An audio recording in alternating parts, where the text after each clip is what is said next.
Railway વિજિલન્સની ટીમે રેલવેની ઈ-ટિકિટ બનાવવાનું મસમોટું કૌભાંડ ઝડપી પાડ્યું છે. વિજિલન્સની ટીમે 4.50 કરોડના કૌભાંડને ઝડપી પાડી મહિલા સહિત 2 એજન્ટ વિરુદ્ધ ઉમરા પોલીસ મથકમાં ફરિયાદ નોંધાવતા પોલીસે ધરપકડ કરી હતી.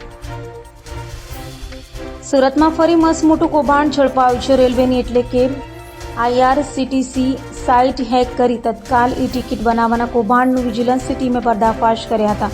વિજિલન્સ ઓફિસર સંજય શર્માએ ઉમરા પોલીસ મથકમાં નોંધાવેલી ફરિયાદમાં જણાવ્યું હતું કે ઉમરા વિસ્તારમાં સિટી લાઇટ ખાતે એકતા ટ્રાવેલ્સ નામે ઓફિસ ધરાવતા એજન્ટ રાજેશ ગિરધારી મિત્તલ અને કૃપા દિનેશ પટેલે IRCTC સાઇટ હેક કરી તત્કાલ ઈ-ટિકિટો બનાવવાનું કૌભાંડ કર્યું હતું અને આશરે 4.50 કરોડનું કૌભાંડ ઝડપાયું છે. હાલ તો મુંબઈની વિજિલન્સની ટીમના દરોડામાં કરોડોનું કૌભાંડ આચરનાર એજન્ટ રાજેશ મિત્તલ અને કૃપા દિનેશ પટેલ ઝડપાતા તેઓની ઉમરા પોલીસે ધરપકડ કરી કાયદેસરની કાર્યવાહી હાથ ધરી હતી.